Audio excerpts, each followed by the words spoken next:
संसारामध्ये कशाचीही सुरुवात करत असताना सर्वात अगोदर पूजन कशाच असते? लग्न पत्रिकेवर. खरं सांगा बरं, नाव सुरुवातीला कोणाचं असतं? गणपतीचं नाव नाही अशी लग्न पत्रिका आहे का? श्री गणेशाय.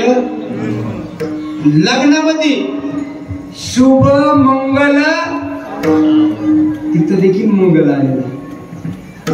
जेवढे लग्न लागते कशात लागते? भितडावर. कशात लागते? त्याचं नाव काय? मंगल कार्यालय. त्यांना दुसरं नाव देता आलं नसतं का? दुसरं देता आलं नसतं. नाम कार्यालय, भक्ती कार्यालय, देव कार्यालय. पण त्या कार्यालयाला नाव काय दिलं? मंगल कार्यालय. माझ्या गणपती बाप्पाचं नाव दिलंय. विठाला विठाला.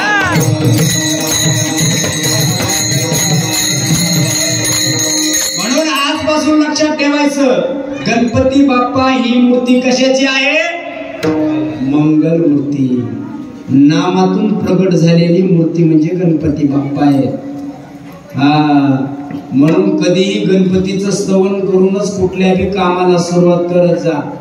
भागवतामध्ये समुद्र मंथन झालं होतं. समुद्र मंथन करत असताना समुद्र मंथनाला लागले. समुद्र मंथन करत करत करत ते जे पर्वत आणलेला होता ते पर्वतच बुडाला. महाराज देवानं सांगितलं, पर्वत कशामुळे बुडालाय? तुम्ही गणपतीचं स्तवन केलं नाही. म्हणून कधी चांगल्या कार्याला, शुभ कार्याला सुरुवात करत असताना अगोदर त्या गणपती बाप्पाचा आशीर्वाद घ्यायचा. विठाला विठाला.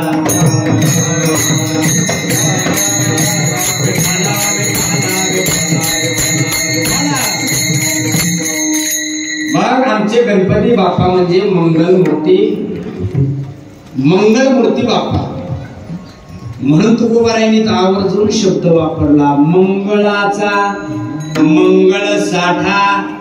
साठा वीट तोटा नेते. मंगळाचा साठा एवढा झालेला आहे की तुकोबारा म्हणतात त्या मंगळ नामाचा साठा इतका बनलेला आहे, त्या मंगळाचा कधी वीट आला नाही आणि कधी तोटा झाला नाही. मला सांगा, माणसाला वीट येतो का नाही? बरं, आपण आज अन्न बनवलेलं उद्या सकाळी काय होतंय? बोला बोला बोला. काय होतंय? विटतंय. बरं, विटल्यावर आपण कसं बघतो? दर्शन घेऊन त्याचं बघतो. विटलंय का? विटतंय का नाही? अन्न विटतंय का नाही? विटतंय. मग माणूस माणसावर कधी विटतंय का? विटतंय का नाही? बोला बोला बोला. हो, माणसावर विटतंय का ना माणूस? हो, विटतंय ना. माणूस माणसावर विटतंय. संसारात पत्नी मालकावर विटते, मालक पत्नीवर विटतो. असा कोणाचा संसार आहे बरं? कोणीच कोणावर विटत नाही. विटले हे चित्त प्रपंच काय गोमनते वाणी मनी पैसे. विटत आहे महाराज. माणूस माणसावर विटते. बघा, तुम्हाला सांगतो, लग्न झाल्याबरोबर जी सुरुवातीला जी ताकद असते, जी मजा असते, ती पुन्हा पुन्हा राहते का? तुम्ही कधी लग्न झाल्याबरोबर त्या लग्न झालेल्या नवरदेवाला तुम्ही राम राम घालायचं. नवरदेव राम राम, छातीवडी करून असं म्हणतोय राम राम. 2-3 वर्षाचा कालावधी निघून गेला की मोबाईलच्या जशा रेल गेल्यावर काड्या उतरतात का, तशी एक काडी उतरते. राम राम राम राम. तेच राम राम 2-3 वर्ष नाही, 10 वर्षानंतर लेकरं बाळ झाल्यावर घालायचा Ram Ram. Out of carriage एरियाच्या बाहेर. म्हणजे संसारात माणूस विटल्याशिवाय राहत नाही. पत्नी नवऱ्यावर कायम प्रेम करते का? सांगा, हातवर करा. मी कायम प्रेम करते म्हणून. कोण पतिव्रता सीतेसारखी आहे इथं? कोणीच नाही. महाराज पतिव्रताच कोणाला काय म्हणतात तेच माहित नाही आपल्याला. पतीची या मता अनुसरणे पतिव्रता. जी पत्नी आपल्या पतीचं मत ओळखून वागते तिला पतिव्रता म्हणावं. जी पत्नी पतीच्या मताच्या वेगळं वागते तिला काय म्हणायचे ते तुम्हीच ठरवा. म्हणून माणूस माणसावर प्रपंचामध्ये विटतय. संसारात महाराज सरासरी माणूस विटलेलीच आहे.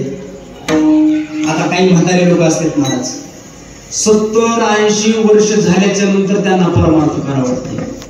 किती खाऊन खाऊन दात पडले म्हणते महाराज. एक बाबा आले माझ्याकडे, बाप्पा परळला कीर्तन एक बाबा आले. महाराज राम राम. मी म्हणला राम राम. कस काय ना महाराज असं चालू. महाराज मला माळ घालायची माळ. म्हणलं बाबा इतकं म्हाताऱ्या अवस्थेमध्ये इतकं वय झाले 80 वर्ष झाले तुमचं वय, माळ आता कशाला घालायची. बाबा म्हणले आता चावण झाले. काय होईना आता चावण म्हणून माळ घालायची, परमार्थ करायचा म्हणून नाही. विठाला विठाला.